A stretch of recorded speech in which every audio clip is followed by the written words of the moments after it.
नमो अरिहन्ताणम् नमो सिद्धाणम् नमो आयरीयाणम् नमो वज्झायाणम् नमो लोये सौवसावूणम् मोक्षमार्गस्य नेतारम् भेत्तारम् कर्मभूभृताम् ज्ञातारम् विश्वतत्त्वानाम् वंदे तत्गुणलब्धये। 1008 श्री मूलनायक आदिनाथ भगवान की जय। द्वासांग जिनवाणी माता की जय। आचार्य श्रेष्ठ आचार्य गुरुवर श्री 108 पूज्यपाद स्वामी महाराज की जय। आचार्य श्रेष्ठ आचार्य गुरुवर श्री 108 विद्यासागर जी महाराज की जय। जगत पूज्य निर्यापक श्रमण मुनि पुंगव श्री 108 सुधा सागर जी महाराज की जय। समस्त मुनि संघ की जय। आलोक मोदी स्वाध्याय सुधा यूट्यूब चैनल पर आप सभी दर्शकों का एक बार पुनः हार्दिक स्वागत, हार्दिक अभिनंदन। पूज्यवर आचार्य पूज्यपाद स्वामी जी द्वारा विरचित इस सर्वार सिद्धि ग्रंथराज की स्वाध्याय श्रृंखला में हम सभी पहला अध्याय पढ़ रहे हैं। पहले अध्याय में सम्यक ज्ञान पर अपनी विस्तार से चर्चा चल रही है। सम्यक ज्ञान के अंतर्गत मति ज्ञान और श्रुत ज्ञान, इन दो ज्ञानों पर अपन विस्तृत चर्चा कर चुके हैं। मति ज्ञान पर 4-5 सूत्रों में आचार्य पूज्यपाद स्वामी जी ने टीका के माध्यम से चर्चा की और श्रुत ज्ञान पर एक सूत्र लिखा था, लेकिन श्रुत ज्ञान की बहुत विस्तार से चर्चा इधर इन्होंने की थी कि श्रुत ज्ञान मति ज्ञान पूर्वक होता है, उसके 2 भेद होते हैं, अनेक भेद होते हैं और 12 भेद भी होते हैं। तो वो 2 भेद कौन से हैं, अनेक भेद कौन से हैं, 12 भेद कौन से हैं, द्वादशांग किसे कहते हैं, 11 अंग 14 पूर्व क्या कहलाते हैं, इत्यादि प्रकार से जो विशेष ज्ञान था ये अपन ने पूर्व कक्षाओं में ले लिया है, समझ चुके हैं। अब आज की कक्षा में हम अवधि ज्ञान पर चर्चा करेंगे। अवधि ज्ञान किसे कहते हैं, अवधि ज्ञान कौन कौन सी गतियों में उत्पन्न हो सकता है और अवधि ज्ञान के उत्पन्न होने में क्या निमित्त होता है, कितने प्रकार का अवधि ज्ञान होता है, इस पर चर्चा अपन आज विशेष रूप से करेंगे। आइए पेज नंबर 88 उत्थानिका 212 सूत्र नंबर 21। व्याख्यातम परोक्षम, जो परोक्ष प्रमाण, इधर इन्होंने सम्यक ज्ञान का जब वर्णन किया था तब 2 प्रकार से प्रमाण की चर्चा की थी कि ये 5 प्रकार का ज्ञान 2 प्रकार के प्रमाण रूप है, परोक्ष प्रमाण और प्रत्यक्ष प्रमाण। परोक्ष प्रमाण के अंतर्गत 2 ज्ञान उन्होंने लिए थे, प्रारंभ के 2, मति ज्ञान और श्रुत ज्ञान। तो अभी तक अपन मति ज्ञान और श्रुत ज्ञान इन दोनों ज्ञानों पर चर्चा कर चुके हैं, इसलिए इधर इन्होंने लिखा व्याख्यातम परोक्षम, परोक्ष ज्ञान का व्याख्यान हो गया है। प्रत्यक्षम इदानीम वक्तव्यम, अब प्रत्यक्ष प्रमाण की, अप्रत्यक्ष ज्ञान की चर्चा करनी चाहिए। तद्विधा, वह जो प्रत्यक्ष है वह 2 प्रकार का होता है, देश प्रत्यक्षम सर्व प्रत्यक्षम च, देश प्रत्यक्ष और सर्व प्रत्यक्ष, जिसको हम एक देश प्रत्यक्ष या सकल प्रत्यक्ष भी कहते हैं। अवधि ज्ञान मन परिजय 2 हैं देश प्रत्यक्षा, द्रव्य क्षेत्र परिमाण लिए जाने जिय स्वच्छा, और सकल द्रव्य के गुण अनंत पर जाए अनंता, जाने एक ही काल प्रकट केवली भगवंता। तो जहां पर अवधि ज्ञान और मनः पर्यय ज्ञान, ऐसे 2 ज्ञान जो द्रव्य क्षेत्र काल भाव की मर्यादा लेकर के जानते हैं, इसलिए उनको हम देश प्रत्यक्ष कहते हैं। और जो बिना मर्यादा के स्पष्ट तीनों लोकों की बातों को एक साथ जानता है उसे हम सकल प्रत्यक्ष कहते हैं, केवल ज्ञान को। देश प्रत्यक्षम अवधि मनः पर्यय ज्ञाने, देश प्रत्यक्ष कौन कौन से ज्ञान है, अवधि ज्ञान और मनः पर्यय ज्ञान। सर्व प्रत्यक्ष कौन सा है, सर्व प्रत्यक्षम केवलम, सर्व प्रत्यक्ष या सकल प्रत्यक्ष केवल ज्ञान को कहते हैं। यदि एवं इदम तावत अवधि ज्ञानम त्रिप्रकारस्य प्रत्यक्षस्य आद्यम व्याक्रियताम इति अत्र उच्यते। यदि एवं मतलब यदि ऐसा है कि वो प्रत्यक्ष ज्ञान 3 प्रकार का है, अवधि ज्ञान, मनः पर्यय ज्ञान और केवल ज्ञान, तो तावत अवधि ज्ञानम त्रिप्रकारस्य प्रत्यक्षस्य आद्यम व्याक्रियताम, मतलब उन 3 भेदों में से सबसे पहले अवधि ज्ञान का वर्णन किया गया है। तो फिर वो जो अवधि ज्ञान है, द्विविधो अवधि भव प्रत्यय क्षयोपम निमित्तश्च इति, वह जो पहले सबसे पहले अवधि ज्ञान का वर्णन किया है वह अवधि ज्ञान 2 प्रकार का कहा गया है, भव प्रत्यय और क्षयोपम निमित्तः। तत्र भव प्रत्यय उच्यते, तब इधर भव प्रत्यय के बारे में बता रहे हैं। भव प्रत्यय अवधि ज्ञान कैसे उत्पन्न होता है, क्या कहलाता है। अवधि ज्ञान के बारे में अपन ने पहले सामान्य से समझा था। अवधि का अर्थ क्या है? जो पुद्गल को विषय करता है। अवधि का अर्थ इन्होंने पुद्गल भी लिया था कि जो पुद्गल को विषय करता है, मूर्तिक पदार्थों को अपना विषय बनाता है, उसे हम अवधि ज्ञान कहते हैं। अवधि का अर्थ मर्यादा भी लिया था, अर्थात जो द्रव्य क्षेत्र काल भाव की मर्यादा से उत्पन्न होता है वो अवधि है। अवधि का अर्थ नीचे की ओर जिसकी गति ज्यादा होती है उसको भी अवधि कहते हैं। तो अवधि ज्ञान के द्वारा अधिकतम नीचे की ओर गति की जाती है। जैसे ऊपर के जो देव होते हैं, देवों में जो अवधि ज्ञान की चर्चा की गई है, तो ऊपर की ओर जब देव अवधि ज्ञान लगाते हैं तो कोई भी देव अपने विमान में स्थित जो ध्वज दंड है उस ध्वज दंड से ऊपर की बात अवधि ज्ञान के द्वारा नहीं जान सकते। और नीचे की बात को जाने तो सर्वार सिद्धि के देव 7वीं पृथ्वी तक की बात को जान सकते हैं। तो नीचे की ओर ज्यादा लगता है, ऊपर की ओर कम लगता है, उसे अवधि ज्ञान कहते हैं। अब इधर देखें, भव प्रत्यय किसे कहते हैं? भव प्रत्ययो वधिर देव नारकाणाम। भव प्रत्ययो वधिर देव नारकाणाम, यहां बता रहे हैं भव प्रत्यय अवधिर देव नारकाणाम। जो भव प्रत्यय नाम का अवधि ज्ञान है वह देव और नारकियों के होता है। भव प्रत्यय का मतलब भव ही जिसमें मुख्य निमित्त है, प्रत्यय का मतलब मुख्य कारण। तो भव ही जिसमें निमित्त है उसको हम भव प्रत्यय कहते हैं। मतलब जन्म लेते ही वहां पर जो भी जन्म लेंगे, जन्म लेते ही अवधि ज्ञान पाया ही जाएगा। जैसे हम सभी का जन्म हुआ तो मति ज्ञान और श्रुत ज्ञान, 2 ज्ञान हम सबको मिले, चाहे 1 इंद्रिय हो, 2 इंद्रिय, 3 इंद्रिय, 4 इंद्रिय, 2 ज्ञान सबके हैं। ऐसा ही जब देव और नारकियों में जन्म होता है तो वहां जन्म से ही 3 ज्ञान प्राप्त होते हैं, मति ज्ञान, श्रुत ज्ञान और अवधि ज्ञान। तो वहां पर जो अवधि ज्ञान प्रकट हुआ है ये भव की मुख्यता से हुआ है, इसलिए उसको हम भव प्रत्यय कहते हैं। आइए टीका देखें 215 नंबर की। भव इति उच्यते, भव का वर्णन अपन करते हैं। को भवः, भव किसे कहते हैं? आयुर नाम कर्मोदय निमित्त आत्मनः पर्यायो भवः। भव किसे कहते हैं? आयु नाम कर्म उदय निमित्त, मतलब आयु कर्म का और नाम कर्म का, इन दोनों कर्मों का जब निमित्त मिलता है तो जो आत्मा की विशेष पर्याय उत्पन्न होती है उसे हम भव कहते हैं। आयु भी चाहिए और फिर गति नाम कर्म भी चाहिए। जैसे मनुष्य आयु भी चाहिए और मनुष्य गति भी चाहिए, दोनों के मिलने पर जो एक विशेष पर्याय उत्पन्न हुई उसको हम भव कहते हैं। प्रत्यय कारणम निमित्तम इति अनर्थांतरम। प्रत्यय कहें, कारण कहें, निमित्त कहें, ये सब पर्यायवाची शब्द हैं। भवः प्रत्यय अस्य भव प्रत्ययो बधिर देवनारकाणाम वेदितव्यः। भव ही कारण है इसमें, इसलिए भव प्रत्यय अवधि ज्ञान है और यह देव नारकियों के जानना चाहिए। यदि एवं तत्र क्षयोपम निमित्तत्व न प्राप्नोति। अब प्रश्न हो रहा है कि यदि भव की मुख्यता से ही ये होता है तो फिर वहां पर क्षयोपम निमित्त नहीं होना चाहिए, फिर क्या बिना क्षयोपम के अवधि ज्ञान उनके प्रकट हो जाता है? तब लिख रहे हैं नैष दोषा, ऐसा कोई दोष नहीं है। तत् आश्रयात तत्सिद्धि, तत् आश्रयात उस भव के आश्रय से ही तत्सिद्धि उस क्षयोपम की भी सिद्धि हो जाती है।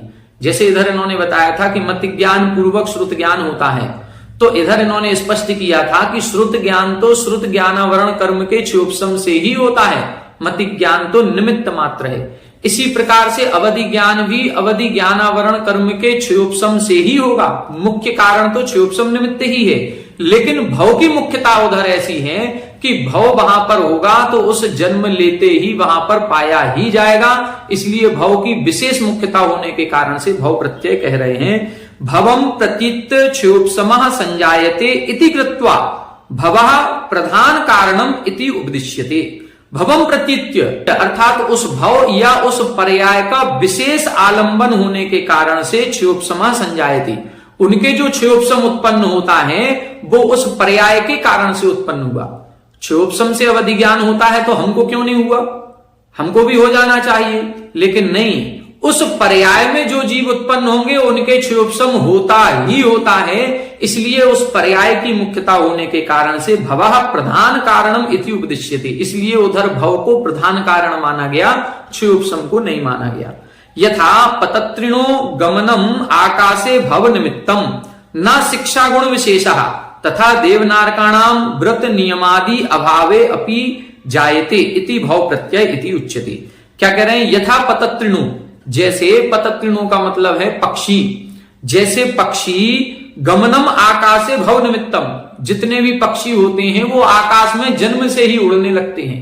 मतलब उनके जो उड़ना है वो जन्म से ही उनको ऐसी एक योग्यता प्राप्त हो जाती है। ना शिक्षा गुण विशेषा, वो उड़ना सीखते नहीं है।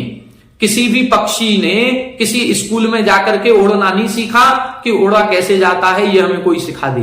पक्षी जन्म लेते हैं तो उनके जन्म से ही, मछली है तो मछली को तैरना जन्म से ही आता है।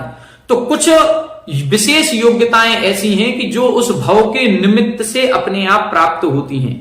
तथा उसी प्रकार से देवनारकाणाम व्रत नियम आदि अभावे अपि, जो देव और नारकी हैं उनके व्रत नहीं लेना, उनके कोई संयम नहीं धारण करना, उनके कोई सम्यक दर्शन की आवश्यकता नहीं है, इनका अभाव होने पर भी जायते, ये अवधि ज्ञान उनके उत्पन्न हो जाता है। इसलिए भाव प्रत्यय इति उच्यते, उसको भाव प्रत्यय कहते हैं। इतर्था ही भवः साधारण इति कृत्वा सर्वेषाम अविशेषः स्यात्। यदि हम भाव को मुख्यता नहीं देंगे तो फिर तो साधारण, फिर तो सामान्य हो जाएगा, और सामान्य हो जाने से सर्वेषाम अविशेषः, फिर तो सभी जीवों के अवधि ज्ञान सामान्य से प्राप्त होगा।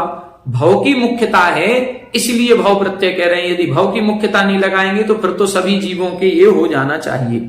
इस्यते च तत्र अवधे प्रकर्ष अप्रकर्ष वृत्ति। और दूसरा क्या कह रहे हैं? इस्यते च तत्र अवधे प्रकर्ष, जो वहां पर देव और नारकी हैं, वहां पर देव नारकियों के जो प्रकर्ष अप्रकर्ष पाया जाता है वो क्षयोपशम विशेष के कारण से पाया जाता है। यदि भव ही निमित्त मानेंगे, क्षयोपशम नहीं मानेंगे, तो फिर तो देव और नारकी जितने हैं सबके एक समान अवधि ज्ञान होना चाहिए। चाहे सप्तम नरक का नारकी हो, चाहे प्रथम नरक का नारकी हो, अवधि ज्ञान एक सा होगा। चाहे वो प्रथम स्वर्ग के देव हो, चाहे भवनत्रेक हो, चाहे सर्वार सिद्धि के हो, उनके सबके एक सा अवधि ज्ञान होगा। तो ऐसा नहीं होता है। भव प्रत्यय है, भव जन्म से अवधि ज्ञान तो होगा, लेकिन उसमें प्रकर्ष और अप्रकर्ष जो होता है वो क्षयोपशम विशेष के द्वारा होता है। इसलिए इधर क्षयोपशम तो लगाना ही लगाना है। देवनारकाणाम इति अविशेष अभिधाने अपि सम्यक दृष्टि नाम एव ग्रहणम। देवनारकाणाम, ये जो हमने इधर शब्द लिखा है, उस शब्द से इति अविशेष अभिधाने भी, यहां पर हमने कोई विशेष प्रसंग नहीं लिखा कि कौन से देव या कौन से नारकी, तो भी सम्यक दृष्टि नाम एव ग्रहणम, तो भी वहां पर सम्यक दृष्टि देव नारकियों का ही ग्रहण करना है, मिथ्या दृष्टि का नहीं करना है। कुतः, क्यों? अवधि ग्रहणात्, क्योंकि हमने यहां पर अवधि शब्द का ग्रहण किया है। भव प्रत्ययो बधिर। तो यहां जो हम प्रसंग की बात कर रहे हैं, वहां ये जो सम्यक ज्ञान का प्रसंग चल रहा है, तो यहां सम्यक ज्ञान की अर्थात सम्यक अवधि ज्ञान की बात कर रहे हैं। इसलिए मिथ्या दृष्टि नाम च विभंग इति उच्यते। मिथ्या दृष्टि जो जीव होते हैं उनको तो हम विभंग अवधि ज्ञान कहते हैं, और हमने इधर विभंग नहीं लिखा, इधर अवधि लिखा है। इसका मतलब है हमें सम्यक दृष्टि देव नारकियों का ग्रहण करना है। प्रकर्ष अप्रकर्ष वृत्तिश्च आगम तो विज्ञेय। यहां बता रहे हैं प्रकर्ष अप्रकर्ष वृत्ति, जो अब देव और नारकियों में क्षयोपशम की उत्कृष्टता या जघन्यता देखी जाती है, उसको आगम तो विज्ञेय, आगम से जानना चाहिए। जैसे अपन ने देखा था प्रथम नरक के नारकियों के जो अवधि ज्ञान है वो 4 कोस तक की बात को जानता है, लेकिन सप्तम नरक के नारकी वो 1 कोस तक की बात को जानते हैं। प्रथम नरक से सप्तम नरक तक आधा आधा आधा कोस घटते क्रम में पाया जाता है। 4 कोस, फिर 3.5 कोस, 3 कोस, 2.5 कोस, 2 कोस, 1.5 कोस, 1 कोस। इसी तरह से अपन ने देवों में देखा था, तो देवों में जो पहले दूसरे स्वर्ग के देव हैं वो प्रथम पृथ्वी तक जानते हैं, तीसरे चौथे स्वर्ग के दूसरी पृथ्वी तक, फिर ऐसे बढ़ते बढ़ते ऊपर सर्वार सिद्धि विमान के देव हैं वो सप्तम पृथ्वी तक की बात को जानते हैं।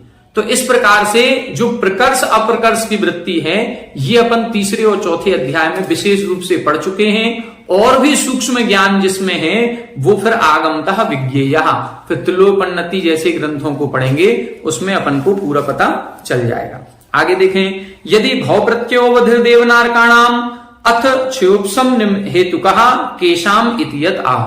अब प्रश्न कर रहे हैं कि यदि भव प्रत्यय अवधि ज्ञान देव और नारकियों के होता है तो फिर क्षयोपशम हेतुकः केशाम, फिर जो क्षयोपशम हेतु मतलब क्षयोपसम के निमित्त से जो अवधि ज्ञान प्रकट होता है वो किनके होता है, अब ये बताइए। तब अगला सूत्र लिख रहे हैं, क्षयोपसम निमित्तः षड् विकल्पः शेषाणाम। क्षयोपसम निमित्तः षड् विकल्पः शेषाणाम, यहां बता रहे हैं क्षयोपसम निमित्तः, जो क्षयोपसम निमित्त होता है अवधि ज्ञान के क्षयोपसम की जहां मुख्यता होती है, ऐसा वह अवधि ज्ञान शेषाणाम शेष जीवों के होता है। शेष जीव का मतलब 4 प्रकार के भव हैं, मनुष्य भव, नारकी भव, त्रियंच भव और देव भव, या मनुष्यायु, त्रियंचायु, नरकायु, देवायु। तो देव और नारकियों की चर्चा कर दी, शेष बचे हुए मनुष्य त्रियंचों के यह क्षयोपसम निमित्तक अवधि ज्ञान होता है। ये कैसा है, षड् विकल्प, 6 भेद वाला होता है। अब ये 6 भेद कौन कौन से होते हैं इसको अपन इस टीका में पढ़ेंगे। उत्थानिका नंबर 215। अवधि ज्ञानावरणस्य देशघाती स्पर्धकानाम उदये सति सर्वघाती स्पर्धकानाम उदयाभावः क्षयः तेषाम एव अनुदय प्राप्तानाम सदवस्था रूप उपसमः तौ निमित्तस्य इति क्षयोपसम निमित्तः। यहां बता रहे हैं 2 निमित्त लगाने हैं, देशघाती स्पर्धकों का उदय हो और सर्वघाती स्पर्धकों का अनुदय हो। जैसे हमने आपको जब दूसरा अध्याय अपन ने पढ़ा था, जब क्षयोपसम भाव की विशेष चर्चा की गई थी, और उस क्षयोपसम भाव की विशेष चर्चा में हमने बताया था कि कुछ प्रकृतियां देशघाती हैं, कुछ प्रकृतियां सर्वघाती हैं, और जो सर्वघाती प्रकृतियां होती हैं उन सर्वघाती प्रकृतियों में सर्वघाती स्पर्धक ही होते हैं, देशघाती प्रकृतियों में देशघाती स्पर्धक भी होते हैं, सर्वघाती स्पर्धक भी होते हैं। तो जो क्षयोपसम भाव लगता है वो प्रकृति की अपेक्षा से भी लगता है और स्पर्धकों की अपेक्षा से भी लगता है।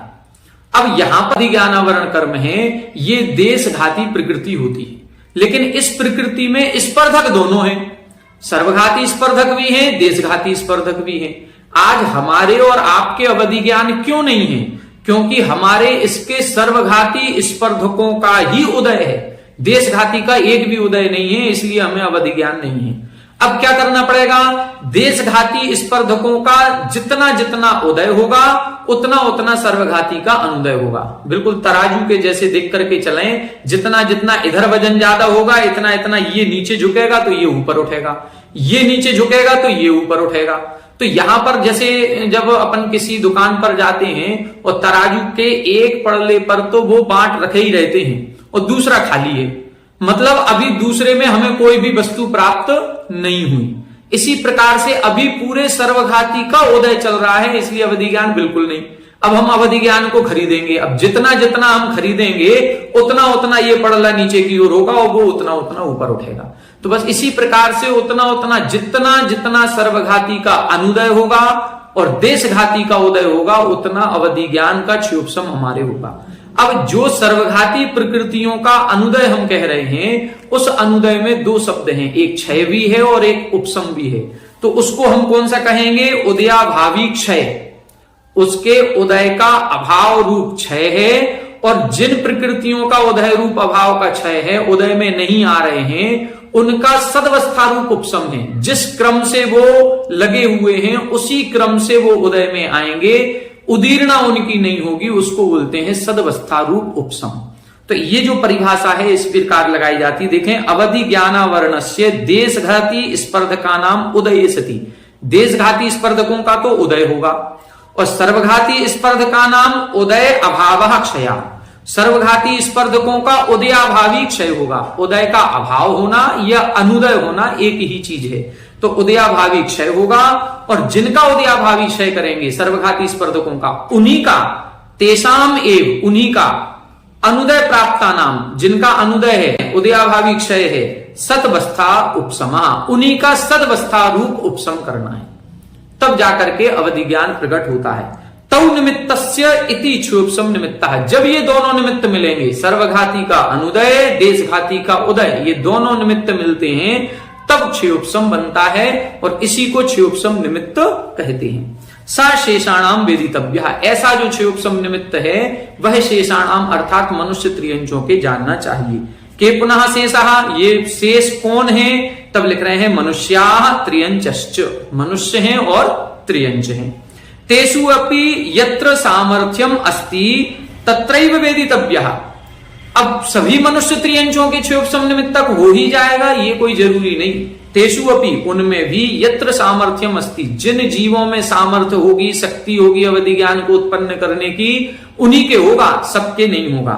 न ही असंगी नाम अपर्याप्त का नाम च तत्सामर्थ्यम अस्ति, जो असंगी हैं या संगी होने के बाद अपर्याप्तक हैं, तो ऐसे अपर्याप्तक जीवों के और असंगी जीवों के अवधि ज्ञान प्रकट नहीं होता है। किसके होगा? पर्याप्तक हो और संगी हो।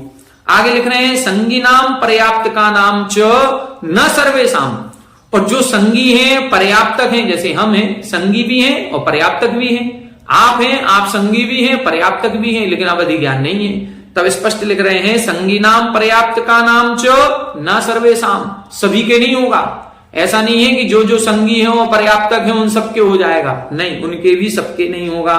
केशांतर ही, फिर किनके होगा? तब लिख रहे हैं, यथोक्त सम्यक दर्शनादि निमित्त सन्निधाने सति शांत क्षीण कर्मणाम तस्य उपलब्धिर भवति।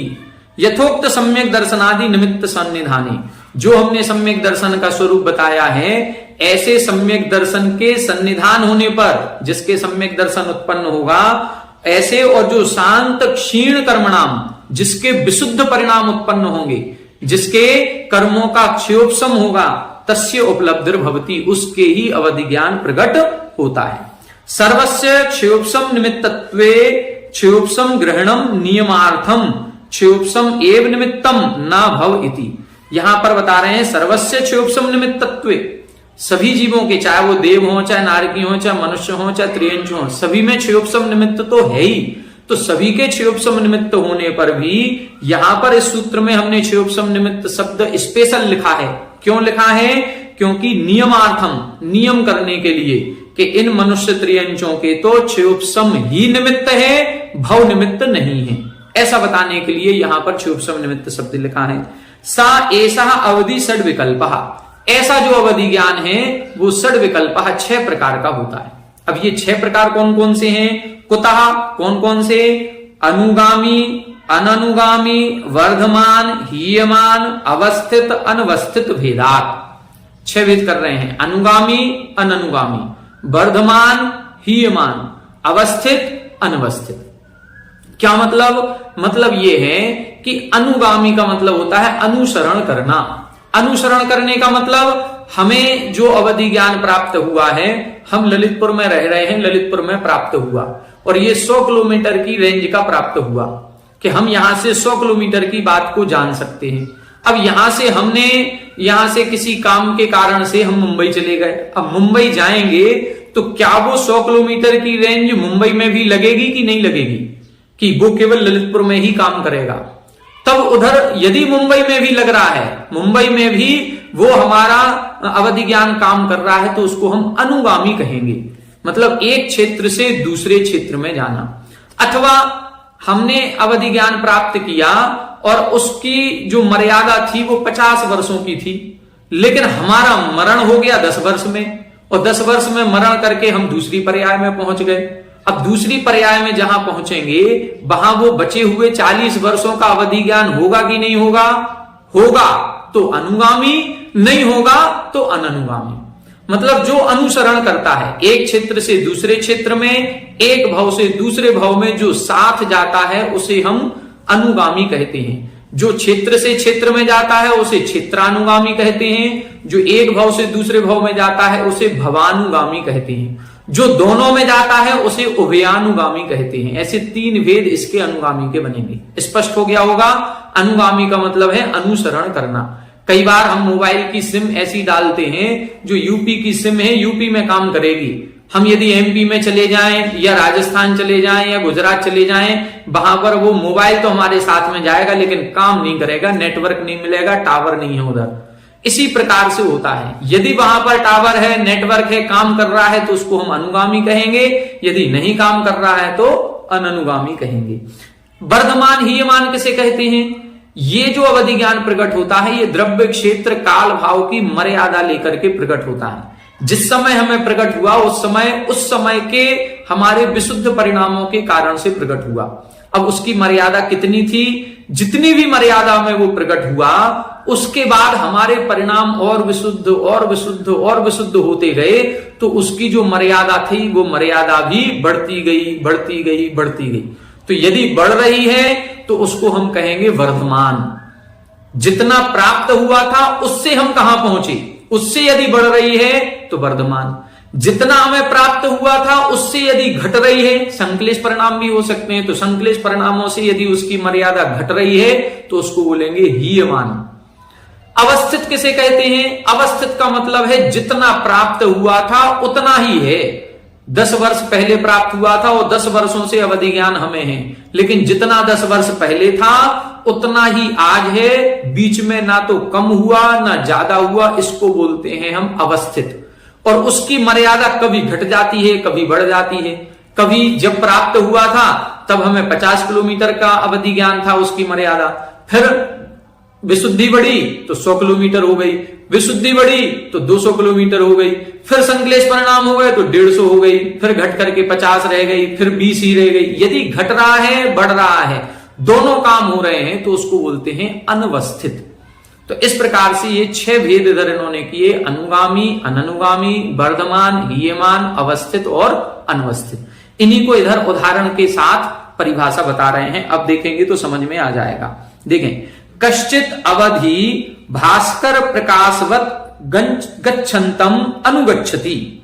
क्या कह रहे हैं? कश्चित अवधि, किसी किसी का जो अवधि ज्ञान है भास्कर प्रकाशवत, भास्कर बोलते हैं सूर्य के समान और सूर्य के प्रकाश के समान। जहां जहां सूर्य जाता है प्रकाश भी वहीं वहीं जाता है। ऐसा नहीं है कि सूर्य तो गमन कर गया और प्रकाश यहीं रह गया, नहीं। सूर्य डूबेगा तो प्रकाश भी डूबेगा, अंधेरा हो जाएगा। सूर्य उदित होगा तो प्रकाश भी उदित होगा, अंधेरा दूर भाग जाएगा।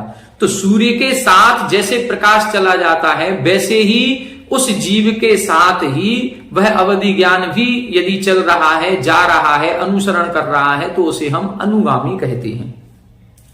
कश्चित न अनुगच्छति तत्रैव अतिपतति उन्मुख प्रश्नादेशी पुरुष वचनवत। यहां बता रहे हैं कश्चित अनुगच्छति, कश्चित न अनुगच्छति, किसी किसी के नहीं जाता है, तत्रैव अतिपतति, वहीं पर वो नष्ट हो जाता है या खत्म हो जाता है। जैसे उन्मुख प्रश्नादेशी पुरुष वचनवत, जैसे हमने किसी से एक प्रश्न पूछा और उस व्यक्ति ने उत्तर तब नहीं दिया हमें, और हम उसके उत्तर का इंतजार करते रहे, उसने उत्तर दिया नहीं और हम चले गए। अब हमारे जाने के बाद फिर उसने उत्तर दिया, जब हम चले गए अब उसने जो उत्तर दिया तो उस उत्तर का हमको कोई फायदा होगा क्या? नहीं होगा। उस उत्तर को हमने ग्रहण किया क्या? नहीं ग्रहण किया, वह उत्तर वहीं रह गया। इसी प्रकार से है, इधर लिख रहे हैं विमुख हुए व्यक्ति की तरह।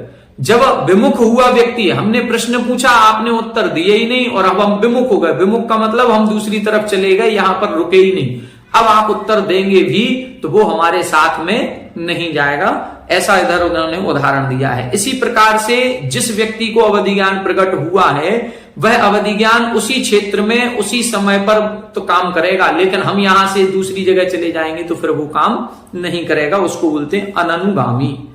अपरह अवधि अरणि निर्मथन उत्पन्न शुष्क पर्ण उपचीयमान ईंधन निचय समिद्ध पावकवत सम्यक दर्शनादि गुण विशुद्धि परिणाम सन्निधानात् अत्परिमाण उत्पन्न ततो वर्धते आ असंख्य लोकेभ्यः। वर्धमान की बात कर रहे हैं। वर्धमान कैसा वर्धमान? बढ़ रहा है। दूसरा अवधि ज्ञान अरणि निर्मथन उत्पन्न शुष्क पर्ण उपचीयमान। जंगल जो होते हैं, गर्मियों का मौसम है, जंगल के पत्ते सारे झड़ जाते हैं, ऊपर से धूप गर्मी पड़ती है, लकड़ियां बिल्कुल सूख जाती हैं और जब तेज हवा चलती है तो वो लकड़ी एक दूसरे में रगड़ करती हैं, निर्मथन होता है। और जब निर्मथन होता है तो उनमें उस गर्मी के कारण से चिंगारी उत्पन्न होती है, शुष्क पर्ण, क्योंकि वो पत्ते बिल्कुल सूखे हुए हैं। तो ऐसे सूखे हुए पत्तों में ईंधन, जो ईंधन का काम कर रहे हैं, उसमें समिद्ध पावकवत, उसमें जो उत्पन्न अग्नि है, एक बार अग्नि की चिंगारी मात्र मिल जाए फिर तो सारा जंगल इतने जल्दी नष्ट हो जाता है, ऐसे आग फैलती है कि पता भी नहीं चलता। तो वो आग जिस तरह से वृद्धि को प्राप्त होती है फिर कम नहीं होती, वो बढ़ती ही जाती है। उसी प्रकार से सम्यक दर्शन आदि गुण विशुद्धि परिणाम सन्निधानात्, सम्यक दर्शन आदि गुण के विशुद्ध परिणामों के कारण से अत परिमाण उत्पन्न, जितने परिमाण में वो उत्पन्न हुआ था, ततः वर्धति, उससे वो निरंतर बढ़ता ही जा रहा है। कहां तक बढ़ रहा है? असंख्य लोकेभ्यः, अवधि ज्ञान का विषय कितना हो सकता है? असंख्यात लोक प्रमाण भी हो सकता है। इतनी उत्कृष्ट वृद्धि उसकी हो सकती है। तो उत्कृष्ट वृद्धि तक यदि केवल निरंतर बढ़ रहा है तो उसको हम वर्धमान कहेंगे। अपराह अवधि परिच्छिन्न उपादान संतति अग्नि शिखावत सम्यक दर्शनादि गुण हानि संक्लेश परिणाम वृद्धि योगात अत परिमाण उत्पन्न ततो हीयते अंगुल असंख्य भागात। यहां क्या बता रहे हैं? अब दूसरा जो कैसा है? हीयमान, घट रहा है। घट क्यों रहा है? परिच्छिन्न उपादान संतति अग्नि शिखावत, अग्नि तो उत्पन्न हुई है लेकिन उसका ईंधन सीमित था, बस इतना ही ईंधन था। 4 लकड़ी हमने चूल्हे में लगाई थी और अग्नि लगाई थी, तो वो अग्नि जलेगी, लेकिन कब तक जलेगी? जब तक वो लकड़ियां हैं। लकड़ियां का ईंधन जलते ही वो अग्नि धीरे धीरे धीरे धीरे धीरे धीरे बिल्कुल शांत हो जाएगी, कुछ भी नहीं बचेगी, लो भी खत्म हो जाएगी, उसकी गर्माहट भी धीरे धीरे खत्म हो जाएगी। तो इधर भी वही बता रहे हैं कि जो परिमाण में उत्पन्न हुआ था, अब क्या करें? सम्यक दर्शन आदि गुण हानि, सम्यक दर्शन के कारण प्रकट हुआ, सम्यक दर्शन ही नष्ट हो गया, और सम्यक दर्शन नष्ट हुआ तो संक्लेश परिणाम वृद्धि, संक्लेश परिणामों की वृद्धि होगी, और उस संक्लेश परिणामों की वृद्धि के योग से जितने परिमाण में वो उत्पन्न हुआ था ततः हीयते, उससे कम होते होते होते होते अंगुल असंख्यत्वा, मतलब अंगुल के असंख्यात में भाग प्रमाण मात्र रह गया। कहां तो असंख्यात लोक प्रमाण था और कहां पर अंगुल का असंख्यात्मा भाग मात्र रह गया। तो ऐसे निरंतर जब घटना होता है तब उसको बोलते हैं हीयमान। इतरा अवधि सम्यक दर्शनादि गुण अवस्थानात् अत्परिमाण उत्पन्न तत्परिमाण एव अवतिष्ठते ना हीयते नापि वर्धते लिंगवत भवक्षयात् केवल ज्ञान उत्पत्ति वा। यहां क्या बता रहे हैं कि इतरा अवधि, अब दूसरा बता रहे हैं अवस्थित। अवस्थित कैसा है? दूसरे प्रकार का जो अवधि ज्ञान है, सम्यक दर्शनादि गुण अवस्थानात्, सम्यक दर्शन आदि गुणों के अवस्थित रहने के कारण से ना हमारे परिणाम विशुद्ध हुए ना परिणाम हमारे हीन हुए। जितने परिमाण में उत्पन्न हुआ तत्परिमाण एवं अवतिष्ठते, उतने ही परिमाण में स्थित रहा, ना उसकी मर्यादा घटी और ना उसकी मर्यादा बढ़ी, ना हीयते ना अपि वर्धते, ना कम हुई ना ज्यादा हुई। लिंगवत, लिंगवत का मतलब चिन्ह की तरह, जैसे तिल है, मसा है, ये जो कुछ चिन्ह ऐसे प्रकट हो जाते हैं कि जो जितना चिन्ह है उतना ही बना रहता है, ना कम होता है ना बढ़ता है। तो उस चिन्ह की तरह कब तक? भवक्षयात्, जब तक हमारी मृत्यु ना हो जाए, अथवा केवल ज्ञान उत्पत्ति हिवा, अथवा केवल ज्ञान की उत्पत्ति ना हो जाए। या तो इस भव का अंत होगा तब तक वो एक सा बना रहा, अथवा हमें केवल ज्ञान की प्राप्ति हो गई तब तो वो खत्म होगा ही होगा। तो जब तक वो एक सा बना रहा उसको हम बोलेंगे अवस्थित। अन्य अवधि सम्यक दर्शनादि गुण वृद्धि हानि योगात् अत्परिमाण उत्पन्न ततो वर्धते यावत अनेन वर्धितव्यम हीयते च यावत अनेन हातव्यम वायु वेग प्रेरित जलोर्मी वत। यहां बता रहे हैं एक दूसरे प्रकार का अवधि ज्ञान होता है जिसको हम अनवस्थित कहते हैं। वो कैसा है? सम्यक दर्शनादि गुण वृद्धि हानि होगा। सम्यक दर्शन आदि गुण की कभी वृद्धि हो रही है कभी हानि हो रही है, कभी विशुद्धि परिणाम हो रहा है कभी संक्लेश परिणाम हो रहा है। तो वृद्धि और हानि दोनों परिणामों से जितने परिमाण में वो उत्पन्न हुआ था उतने परिमाण से वो बढ़ता है। कहां तक बढ़ता है? यावत अनेन वर्धितव्यम, जहां तक वो बढ़ सकता है, मतलब असंख्यात लोक प्रमाण तक बढ़ा।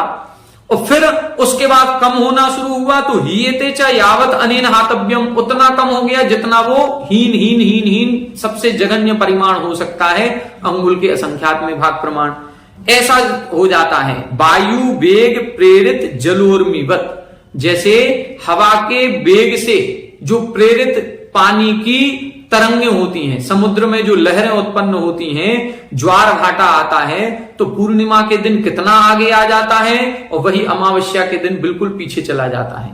तो उसी प्रकार से हानि भी होती है और वृद्धि भी होती है, उसको बोलते हैं हम अनवस्थित। एवं षड विकल्पो अवधि भवति। इस प्रकार से 6 प्रकार का अवधि ज्ञान होता है। अनुगामी, अननुगामी, वर्धमान, हीयमान, अवस्थित, अनवस्थित। मनुष्य त्रियंचों के ये जो होता है ये 6 प्रकार का है। देव और नारकियों के जो होता है उसमें क्षोभसम निमित्त तो है, लेकिन वो अवस्थित रहता है। पहले नरक में जितना क्षेत्र कहा है वो उतना ही रहेगा। पहले दूसरे स्वर्ग में सर्वार सिद्धि विमान में जितना देव देवियों का अवधि ज्ञान की मर्यादा लिखी है वो उतनी ही रहेगी। केवल मनुष्य त्रियंचों में हमारे परिणामों के कारण से इसमें वृद्धि, हानि, ये सब कुछ हो सकता है, इसलिए 6 प्रकार का यहां पर लिखा है। तो ये 2 प्रकार से मुख्य रूप से भव प्रत्यय और गुण प्रत्यय, ये 2 प्रकार से अवधि ज्ञान होता है। अन्य भेद भी किए जाते हैं, देशावधि, परमावधि, सर्वावधि। जहां पर जो परमावधि और सर्वावधि है ये 2 ज्ञान तो तद्भव मोक्षगामी जीव के ही होते हैं। मतलब उसी भाव से जिनको मोक्ष जाना है उन्हीं के ये 2 ज्ञान प्रकट होते हैं। संयमी जीव के ही प्रकट होते हैं, असंयमी के नहीं होते। और देशावधि असंयमियों के भी हो सकता है। इस प्रकार से अवधि ज्ञान की विशेष चर्चा अपन ने की। अवधि ज्ञान जो प्रकट होता है ये आत्मा से लगाया जाता है, लेकिन फिर भी जब आत्मा से लगाते हैं तो भी हमारे शरीर पर चिन्ह विशेष उत्पन्न होते हैं, उन चिन्हों के द्वारा लगाया जाता है। जब सम्यक दर्शन आदि के निमित्त से जो सम्यक अवधि ज्ञान होता है वो लगाया जाता है तो चिन्ह हमारे नाभि के ऊपर प्रकट होते हैं। उसमें कलश का चिन्ह हो जाएगा या मंगल रूप जो चिन्ह होते हैं, ऐसे मंगलकारी चिन्ह, श्रीवत्स का चिन्ह है, ऐसे चिन्ह उत्पन्न होंगे, उनसे लगाया जाएगा। और यदि मान लो अवधि ज्ञान है, मिथ्या दृष्टि जीवों के हैं, तो फिर वो जो चिन्ह प्रकट होंगे वो अशुभ चिन्ह होते हैं, अमंगल सूचक चिन्ह होते हैं और नाभि के नीचे होते हैं। जैसे छिपकली जैसा चिन्ह हो जाए, गिरगिट जैसा चिन्ह हो जाए, सर्प जैसा चिन्ह बन जाए, ऐसे चिन्हों से फिर अवधि ज्ञान लगाया जाता है। तो चिन्ह एक माध्यम है, लेकिन चिन्ह का वर्णन भी आगम में आया है। इस प्रकार से हमको लगाना चाहिए। तो आज की कक्षा में अपन ने अवधि ज्ञान की विशेष चर्चा की। अब कल की कक्षा में अपन मनः पर्यय ज्ञान पर विशेष चर्चा करेंगे। मनः पर्यय ज्ञान किसे कहते हैं, कैसे उत्पन्न होता है, उसके द्वारा कैसे पदार्थों को जाना जाता है, उसके कितने भेद हैं, इत्यादि विषय को अपन कल की कक्षा में पढ़ेंगे। आज की कक्षा में इतना ही। आप सभी हमारे साथ बने रहें। सभी को जय जय।